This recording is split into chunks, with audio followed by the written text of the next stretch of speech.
everyone. My name is Jesse Chason with Lisa Blanchard as the host of Airing Addiction. I share often my journey started on this campus. Got sober as a client here, just like you. I really do see phenomenal change. Always hope.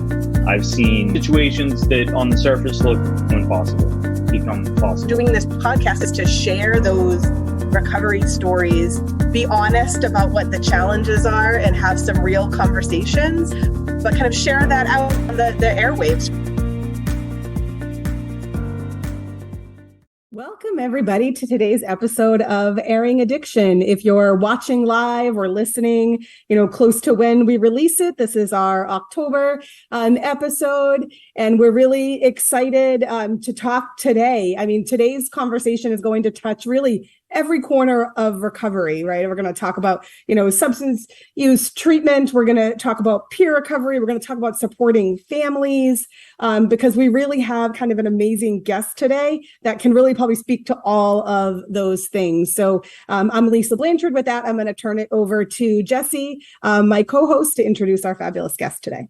Good morning, Lisa, and I do agree. She is a fabulous guest. I've known Michelle, we were just saying before we went live, I've known Michelle longer than I've worked at Spectrum, and we just happened to cross paths at a training, and I noticed her passion for this work, and we stayed in touch, and I think we did a couple things along the way to help people, and then it was really just a no-brainer because, like Lisa said, Michelle's experience, both personal and professional, really encapsulates, there we go. It's early in the morning. If you're listening to this, it's about 9.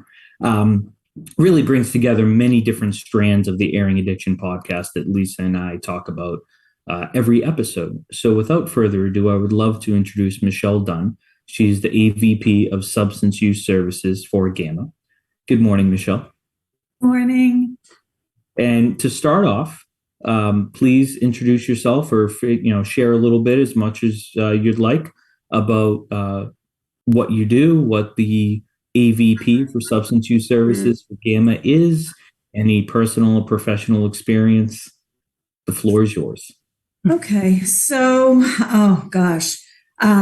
so in my prior role at GAAMHA, I was the director of community engagement. The assistant vice president is just a new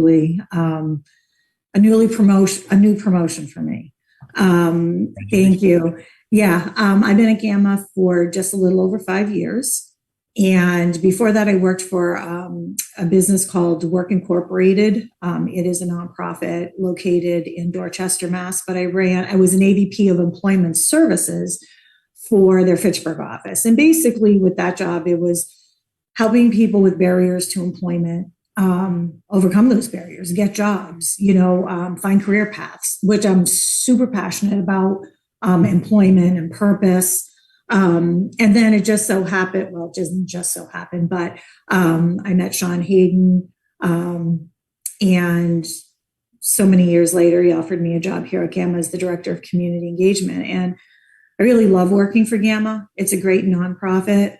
In my new role, I get to do all the stuff I did, which is oversee community-based services, our recovery coaching, our recovery support navigation, and our peer recovery center, in addition to offering tours to people, kind of like the first contact if people are looking for information on any of our programs. I do all the resource fairs, a lot of outreach. So in that role, I had a lot to do. And then now, in addition to that, I will be overseeing the Family Supportive Housing Program we're going to be launching the beginning of December, as well as a couple of women's programs that we will be launching some point next year. So, yeah, so it's a little bit of an expansion. I got into this field,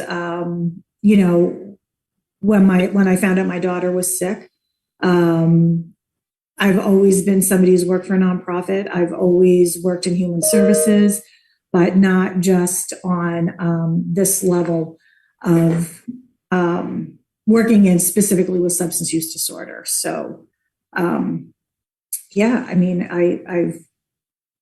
kind of lived both sides of it. I come from a long line of people that have substance use disorders. And I've seen the damage that it causes families. I've lived it firsthand with my child, who unfortunately lost her battle, with her disease in 2013. So, and from there, I just, honestly, Lisa and Jesse, I just kind of got to a point where, people weren't talking about this, where like we live in Gardner, we're two parent working family, what I say, a dog, cat, like the whole thing. And just, it's not supposed to happen to people like us, right? We're not those parents, so to speak. But what I found out really quickly is we are those parents, addiction, substance use disorder, it doesn't discriminate. And that was tough. But I think that I've learned a lot from my daughter, even her not being here. I continue to learn a lot every day from the people I work with, from the people I surround myself with. I'm just really blessed to have landed here at GAAMHA. It's a great organization.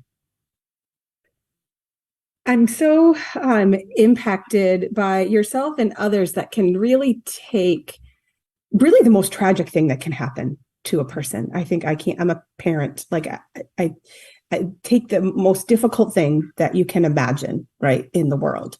And over time, turn it into such purpose that actually has such impact.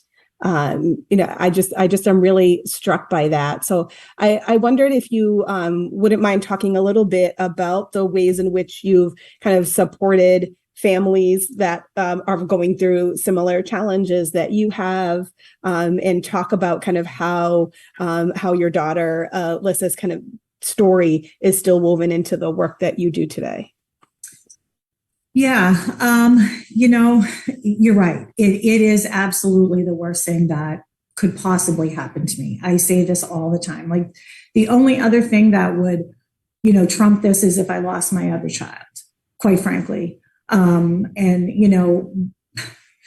Hopefully that will never happen, but I do know that, as I said earlier, like I've learned a lot. I've learned a lot about myself. And it's interesting because I don't think I've ever shared this anywhere, but before I got pregnant with Alyssa, I'm Canadian. I grew up on Prince Edward Island, which is a small island on the east coast of Canada. And I had planned to go to a school in Toronto for adolescents, alcohol, and drug addiction, and then ended up getting pregnant. And then with Alyssa, and ended up not going, ended up, moving down here with my husband. And just, the trajectory of my life changed somewhat. And I thought, and I said this to Alyssa when she was still alive, is that, how interesting that everything comes full circle, because I feel like this is really where my purpose and my calling is. I just, for so many years, 20 years, was helping in a different way, was helping people with other things. When Alyssa had been in the hospital, she had been on life support for a few days, and my husband and I, Dave, we sat in that, the family room they give you. Well, maybe you don't know, and hopefully we'll never know. And we said, you know what? This can't be it. Like this can't be it for her journey, in the sense that, like, I believe she's found eternal peace. She had a faith. She had a relationship with Christ. And I believe that. I believe that she's whole, right? However, what about all the other people? And really, to be honest with you, when we started struggling as a family in 2000, it was December, right before Christmas of 2010. She was a senior in high school. People weren't talking about this. I didn't know anything about like Oxycontin or Percocet, or, we would go to the pre-prom, which was mandatory at Gardner High. Every parent had to go to the pre-prom for your kids to buy tickets, which is an amazing thing to do. But I remember sitting in there and listening, to the, police officer, the DA's office, being like, dude, like, this is not my kid. My kid, if my kid drinks, that, it's no big deal. She has smoked weed, not going to worry too much about it. But I never thought ever that would be something that she would become involved with, right? And we were involved parents, did coaching. Well, not me. My husband did coaching, basketball. Alyssa played soccer. She was just a normal kid. She was actually pretty bright. I used to kind of give her a hard time because she had scored advanced on the John and Abigail Adams testing.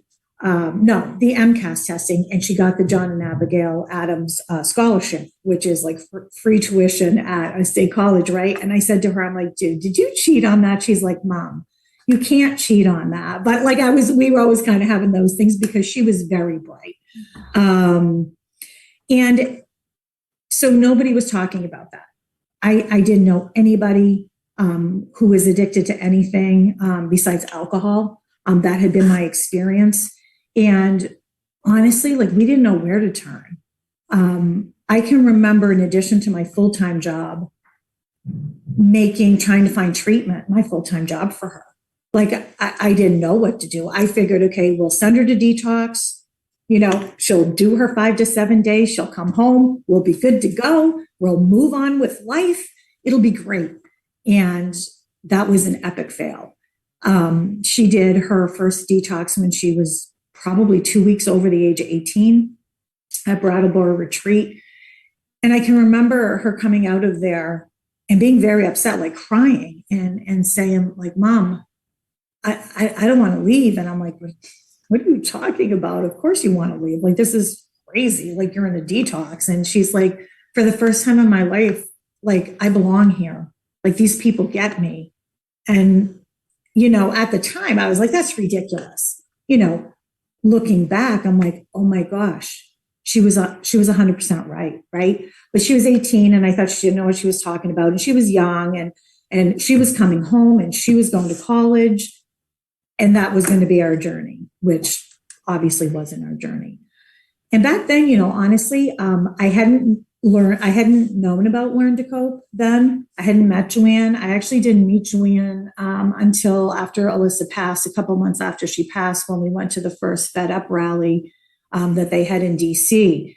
And we were really embarrassed. We were embarrassed that here we are, a family. We feel like, we bring our kids to church, we're involved in their lives, and how did this happen? How did this happen? People are judgy. People were more judgy then, I think, than they are today, because I think we've done a really good job of trying to defeat stigma. But it's still there.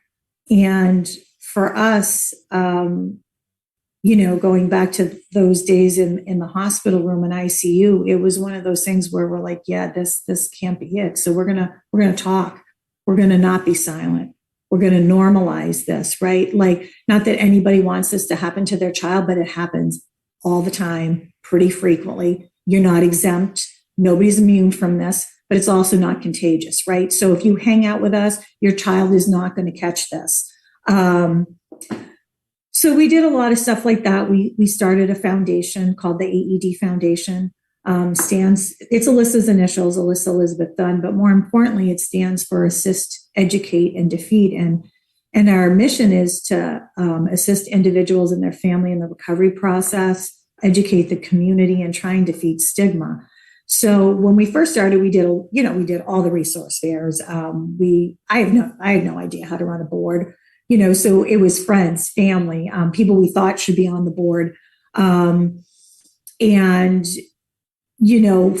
that, we saw a need. Actually, Sean, my boss, he's on my board, before he was my boss. And, we saw a need because it was actually at a Learn to Cope meeting. One of the mothers, week after week, was saying, my son's in, the House of Correction. He's going to be coming out. I don't know where he's going to connect. He doesn't believe in God. He doesn't, he doesn't do the 12-step deal. Like, where's he going to go? And I'm like, I don't know. Like, that's a very good question. And I said, well, my suggestion was, well, maybe he could go to, 12-step meeting, and he doesn't have to believe in God. It's God as you know it, right? So it can be anything. Anyway, this young man came out 3 weeks later, he passed of an overdose. And that really, really, really hit me hard because I'm like, you know what? Where do people go that don't go to AA or NA or CA, right? Like, where do they go? So Sean and I talked about it, and he's a person, in long-term recovery. And we took a ride out to the Recover Project, and we were like, yes, this is what our community needs. The only problem is that, all the awards had been granted for the centers. And I think there were like 7-year grants or awards. And I'm like, oh my gosh, like this is insane. But we're like, you know what? Let's open one anyway. Let's try this. So we subletted space from GAAMHA a couple of nights a week. And we got a grant from Haywood Hospital as part of their charitable foundation. And got a lot of volunteers. And that's how we started Alyssa's place. Started off very grassroots, very small. Sometimes there'd be nobody walking at the door because GAAMHA's kind of off the beaten path of Main Street. But we stuck with it. We said, you know what, we know this is needed. If kind of like, if you build it, they'll come. They're just not coming yet. So it was being very patient and, praying and being like, honestly, every time I was like, you know what, let's pull the plug on this, something would happen. That would be like, okay, got it. You know what, moving on. I did learn to cope. I was a facilitator for them in the Gardner program for a long time, actually right up until 2019. And then I went back to school through ADCA in Westfield State for my KDAC, the ACE program. So I didn't have really any time anymore. And in the meantime, I'd started a grief group. So I felt like it was being stretched pretty thin. And I had said to Joanne, I'm not really sure that I'm the person you want, facilitating your group. I mean, I'm not going to give much hope to families because my child passed, right? So I was always really like, never talked about Alyssa in the groups or anything like that because it didn't give people hope. And she was like, Michelle, but that's reality, right? Like that's a possibility. So we did that. We had talked a little bit earlier about working with Maureen with the FAST training. And so I've done a few things with families. I think families obviously are a huge piece of the puzzle. I know in my situation, I didn't know what I didn't know. And honestly, when my child would come home, I'm sure I was a detriment as opposed to being a resource for her because I thought I knew what her recovery journey had to look like. This is what you need to do to get well. And I think as family members, honestly, in many cases, we do a disservice to our sick loved one. Well, Michelle, I don't even want to interrupt you. I was just listening and writing down, and I've known you now for some time, and I thank you so much for sharing what you just shared. I just looking at my notes here. There's so much that I want to fit into this podcast. And I know I'm not going to be able to touch on all of it. So probably the most important thing I have to say to you is I echo Lisa's sentiments that I can't imagine as a parent losing a child. And I just can't imagine. But I do have to make a connection here, not only for us, but also to whoever is listening.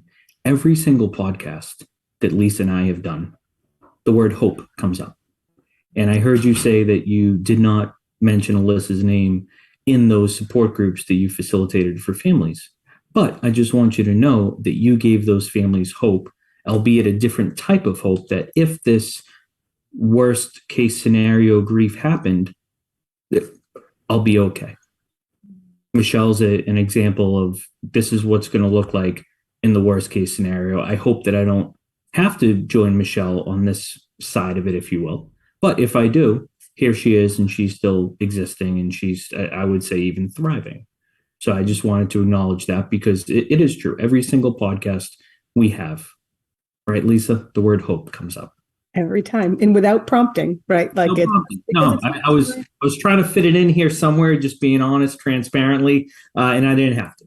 You didn't have to, right? You didn't have to do that. You know, on a lighter note, before I ask you, I know what these things are, but just in case some people out there don't know, I wanted to touch on a few of the organizations you had mentioned. But just on a lighter note, Prince Edward Island, huh? Both of my grandparents on my mom and dad's side are from Prince Edward Island. Oh, wow. I was like, go French Canadian. Yes, right? Small world. And I also live in Gardner.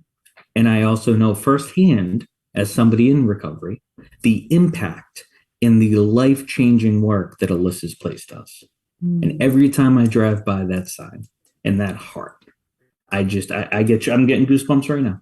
Yeah. Just because, like Lisa said, out of the worst tragedy springs the phoenix that, you know, is reborn into something else. This wasn't the plan. I heard you say that. Up in Prince Edward Island, you were going to go to school for this, and then life took a different turn. But here we are, right? So a few things that I just wanted to ask, if you don't mind talking about for our listeners. You mentioned the Fed Up rally in D.C. What's that, Michelle? So the Fed Up rally was like a national, a coalition of people that came together and basically, you know, like marched on DC, wanting changes to, you know, safe prescribing, to programs, to all the things. That first year I went, I had met two ladies, Louise Griffin and Annie Inevitable. And I probably didn't say her last name right, but at any rate, they had both lost children as well. And that was in September. I lost Alyssa in May, and they had lost their children in July. And how incredibly, you know, I don't want to say soothing, because that's not the word, but just to know that I wasn't alone, right? Like that in that mixed group that Joanne had brought together, there was mothers and fathers that still had their children alive that were fighting for change. There was also those of us who had lost children that were fighting for change and coming together. Oh, I just got goosebumps, you know, and being one voice, you know. They had pictures of our children that had passed. We marched, we went in front of the White House, and they did this for many years, so much so that after that first year, I want to say for the following 3 years after that, 3 or 4 years, my daughter's best friends would come. And it was a whole experience for them. There was a couple of board members that would come, and what a bonding experience, and what a thing for them to see, like people from all over, not just the United States, but Canada too, because I actually met a woman, Dale, who lost her daughter, Olivia, who was from Halifax, Nova Scotia, and started a nonprofit as well in Olivia's name. So, yeah, there really is strength in numbers.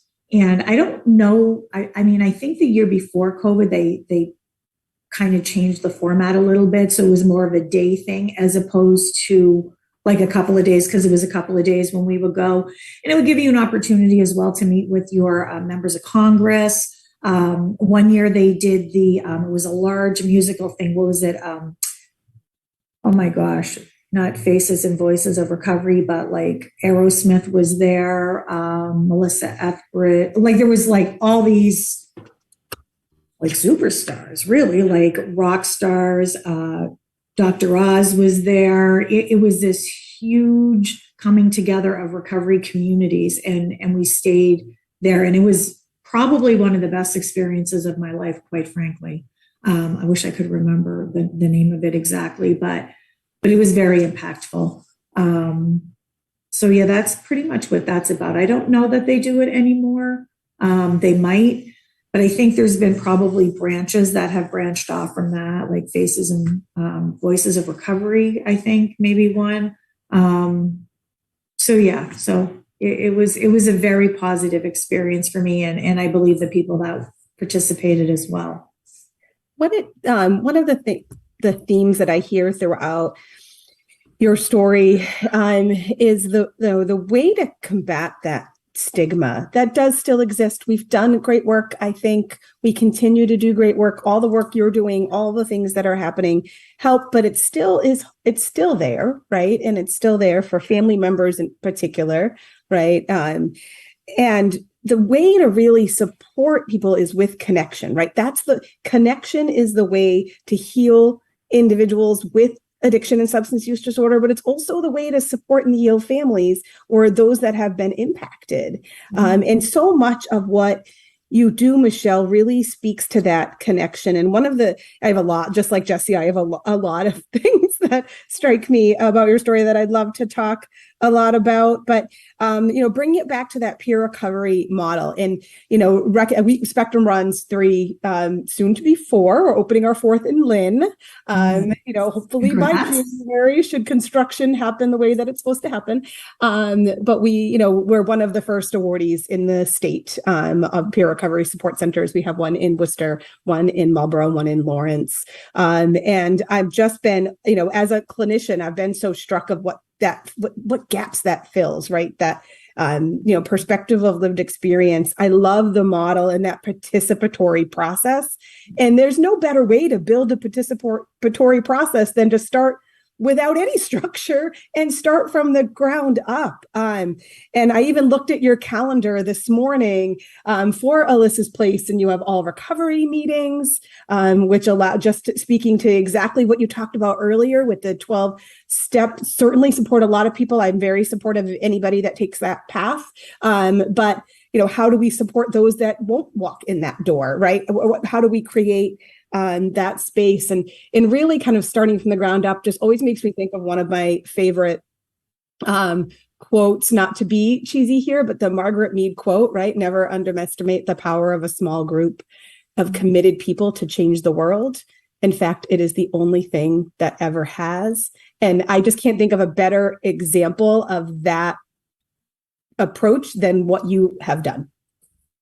Thank you. Yeah, I think that so we have a phenomenal, I can't stress that enough, program director there.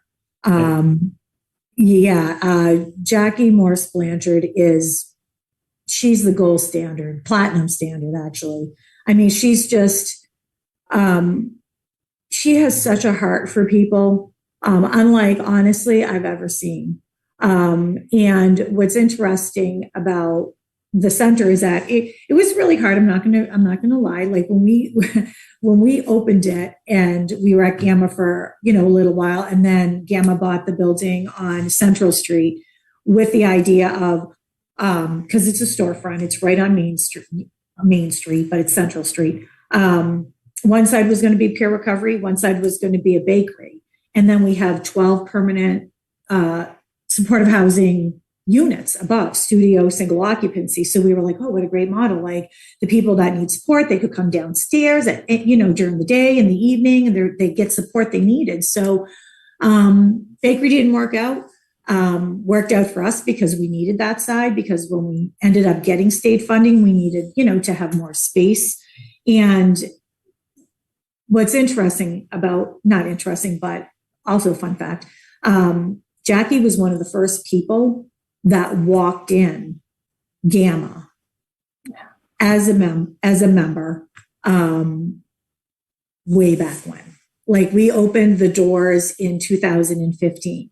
And when she walked in, and she would, I share this with her permission, she had just lost her brother to an overdose, wasn't in recovery yet, but walked in, felt connected, made connections. And here we are, fast forward 7 years later, we got BSAS funding in 2019. And she's a peer recovery center director, and she's phenomenal. And EDM, phenomenal. I know Brandon about this much from Marlborough, and I don't have any experience with Lawrence, but I have to tell you, like you guys also, amazing programs you guys run. Mike is also platinum standard, right? Like he's phenomenal. So yeah, I mean, it's been, when we started, we were just praying people would utilize it. We had one side, we expanded to two sides, and now we have a third storefront because they're so busy. They can't, it's a lot. We're actually excited about, hopefully BSAS sending some more money so we can hire some more staff maybe next year in, 2024, but FY24. But, that's a real thing. And to come from something that, we'd all be kind of sitting around doing one of these to we have 3 storefronts now. I mean, what a testament to the hard work of, the members, the peer leaders, the leadership there. Goosebumps again. I just can't say enough about what they do there. It's such a great program. And I believe that every city should have a peer recovery center. Yeah. There's not enough of them, right? So we're incredibly blessed to have Jackie and her team. They're committed. The peer leaders are committed. They have a full calendar. And it's taken us a little while to get here. I'm not, it wasn't like, oh, this is so fantastic. And it's been like this. Like there's been a lot of bumps. Like we had to give up autonomy taking money from BSAS, right? Because the way we ran it and the way that a peer recovery center runs wasn't necessarily the same thing, because as the foundation, as the board of directors, we had a ton of say in what happened, right, at the center. It's not like that, right? So it was explaining the inverted triangle to my board, like, okay, so just so you know, like you guys have about this much say. Interestingly enough, they all loved it. They're like, well, of course. Like, we're not the people that, we're not the members. Like, yeah, that totally makes sense. So, but still, there was a learning curve there on our part, to kind of have that little bit of a hands off and let the members take the reins. So, but we're excited about it and about the growth that's happened there and the connection. It's all about that. Of course, you should be excited. I'm excited for you. I love the fact that that's there and not just there, but really thriving in that community. And I'm also just struck, in my notes here, I wrote down that, you said that Alyssa went to detox for about a week right after she turned 18. And if I have it correct, that was right around December 2010. Did I get that correct? In March. So we found out in December. So her birthday was March 9th. So right after that, like maybe the 18th of March, I think she went for the first time. March of that year, you said, all right, she's going to be good to go. We'll get out of here and life will be great. And then, obviously we've talked a lot about what transpired, but just in, a little over a decade, here we are. And we could go on for a whole nother podcast. And in fact, I'd love to invite you back. I feel confident saying that, not even done with this one yet. And I think Lisa agrees, because there's going to be topics that we didn't get to here. And I'm just blown away by the amount of work and dedication that you put into this. And as a teaching moment, as a hope instilling moment, as a educational moment to our listeners and viewers, that it is so much more than just that initiation of treatment at detox. Of course, detox is extremely important. I sit here as an employee of a Spectrum Detox. So it is, that first step. But then there's, like you said, where are they going to go if they don't sort of fit in this box, right? And we know as people in the field that there's no box per se. There's no one size fits all recovery journey. There may be similarities, and certainly there are many similarities to those with lived experience, the way that they walk out their recovery one day at a time. However, the beautiful thing in recovery, and I speak from my own lived experience, is that it's very personal. It's very adaptable. It's very fluid. It looks different for different people. And I guess where I'm going with this is I wonder what makes Alyssa's place and the great work that Jackie's team does there stand out, as far as, what can somebody listening to this and thinking about coming in and walking through those doors, what can they expect? they can expect to be welcomed, right? They're guests until you're a member, and even when you're a member, you're a guest, right? So that's a huge thing. When they come in, we have somebody at the door greeting people, offering them, would you like a drink, a soda, water, coffee, a snack. There's no judgment. You can walk in with like just the clothes on your back. They'll try and help you find more clothes, right? So much so that they opened a clothing closet that they take donations from people, gently used stuff. And it's open certain times and days, or you can go in with a staff member to get some clothes, because that was a real thing. People coming in with just the clothes on their back. They really, as peer recovery centers should, whatever your method to recovery is, you weigh heavily on harm reduction. That's a big thing. Not everybody agrees with that. That's okay.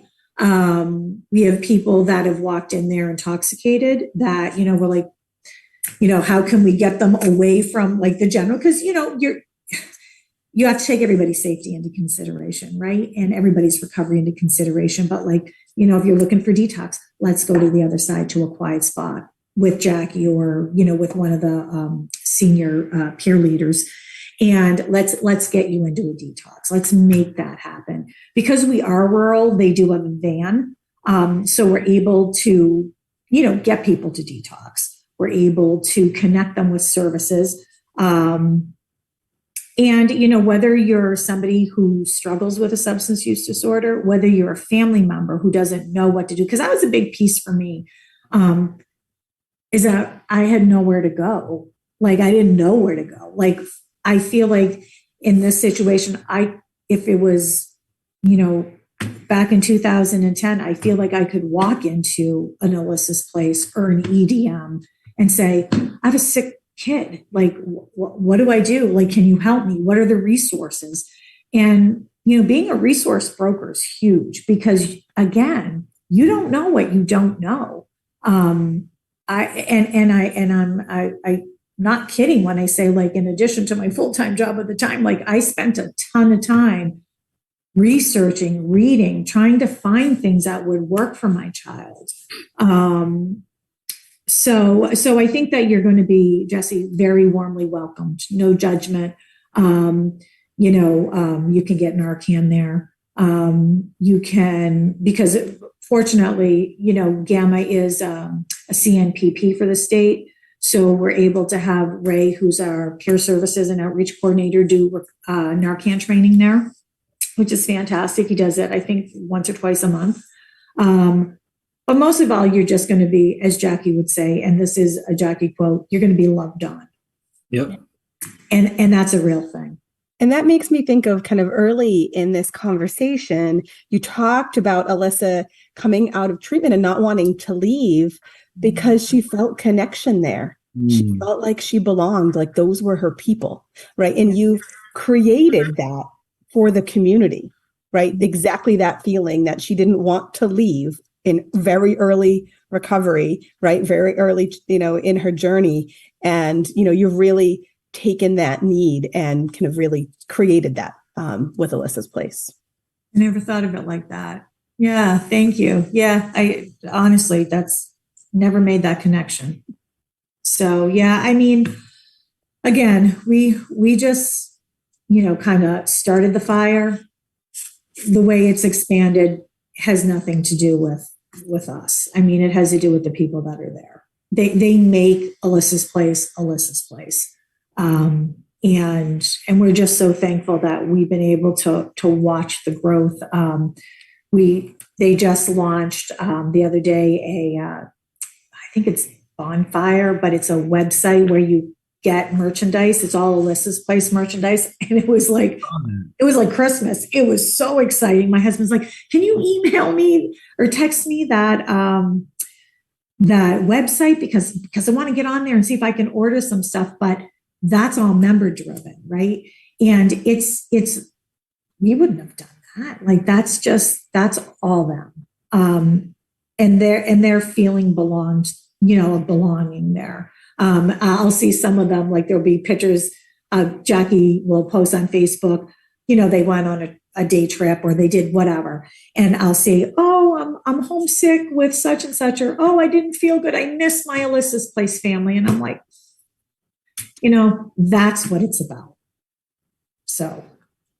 And Michelle, I hear you that you say you didn't have much to do with it, and how it's member driven and how it expanded and how you just lit the fire. And even this, I did see on my social media feed that the merchandise went live, and I liked how you, I didn't quite catch the connection, but I think it was called Bonfire, something about fire. And it made the connection in my mind that we in this field need fire starters like yourself. Because yes, the people are here, the need is here, but without the work that you did to get this started, who knows what kind of conversation we'd be having today. And on a note of, again, just, I don't want to call it a coincidence, because I don't think there's no coincidences, but, I have written down December 2010, and you talk about, the connection that Alyssa felt being in treatment, being around her people. And I'd be remiss if I didn't mention that in December 2010, I actually entered Spectrum's residential program, and I felt that connection too. I didn't know it at the time, but I just, something was different. Something was, from the staff and my peers. It was unlike anything I ever experienced. There was, I don't want to say no judgment, because, we don't live in a perfect society, and we've talked about stigma, but there sure was a safe space to open up and just be real. And I value that connection. And, I look at my own journey, and here we are today. I drive from Gardner every morning here to Westboro, just because to me, this place is sacred ground because of that connection. There's days where I get lost in the sauce, and I get, so overwhelmed with just the day-to-day stuff. But then there's little moments where I just have a memory pop up, or something happened here, both personal or professional, because I've been here now a little bit. So there's been great professional memories as well. And I guess what I'm just trying to ramble on and say is that the connection that you've created with Alyssa's Place sounds like it's that same connection with those peers that, when they see something on social media and they go, oh man, I missed it, I can't wait to go to the next one. It's that sense of awe and wonder of anticipating getting not only to live life one day at a time in recovery, but to enjoy it, to thrive in life. It's not just existing. It's, I get to do this today. This is a gift. What do I get to do? So I thank you for creating that connection. And I am mindful of the time here. And I'm personally excited to ask this of you. We usually ask our guests by way of kind of winding down a resource or a book or a podcast, something that you find very beneficial in your journey. And I would love to hear what that may be for you. Oh gosh. I don't know. It might be your first guest that says that. We also did give you a heads up, so that's on us too. Yeah, I mean, for me, honestly, I don't know that there's anything. What I do is Proverbs 21 Ministries, I think it is. I do a devotion every day. That helps me. I think I read the book, not a fan of the name, but Addict in the Family. That was very helpful. So there's been a few of those kind of books. And honestly, not even so much reading. I've read a lot of, like autobiographies and different things. Johann Henry? No. Yeah. His book was really good. Gosh, what's the name of it? I'm so bad with names. But yeah, I mean, I've read Maureen's book. That was fantastic. I don't think there's any one book that I could say that was incredibly helpful for But me. you just gave myself and the listeners about a half a dozen different resources. I knew you had them. And Yeah. I think to you just do what works for you, right? So, Yeah. and mostly for me, it's the people. Pathways to recovery, right? Recovery Yes. from substance use disorders, recovery as a family member walking this path, or healing, right? We all have to find what supports us specifically. Right. And I was fortunate. I had a very good support system, both when Alyssa, was alive, struggling, and after she passed. I am beyond blessed. I have my people, my tribe. And I am so thankful for them. And that's important. I think it's helpful to give a resource that we can probably share. And we talked about before we started this podcast. So, we've referenced Maureen. That's Maureen Kavanaugh, who started Magnolia Recovery, has a Facebook group, and has created a curriculum that really GAAMHA had an awful lot to do with. We didn't get a chance to talk about that today, but we talked about it before. But we at Spectrum and New England Recovery Center run the Magnolia Fast Family Support Group. Every Wednesday night. Jesse's running it tonight. If anybody wants the link to that, all they have to do is email magnolia@spectrumhealthsystems.org. You will automatically be added to the email list and getting kind of the topic and, the links and all of the things. The link is always the same. So once you've been, you always will be. And so it's open to the general public. So anybody who has a loved one, with, addiction or substance use disorder is welcome to come find some support there. And one of those group topics is finding your tribe, right? So that it kind of reminded me to share what that group is for folks. Chasing the Scream. That's the name of the book by John Henry. Yeah, it's very good. And it talks about connection. And the opposite, I think one of his quotes is, the opposite of addiction is connection. Mm-hmm. So it was good. He does some TED Talks too that are pretty good. I believe I've seen one of his TED Talks because I know that quote. Yeah, he's good. I knew it had come to me.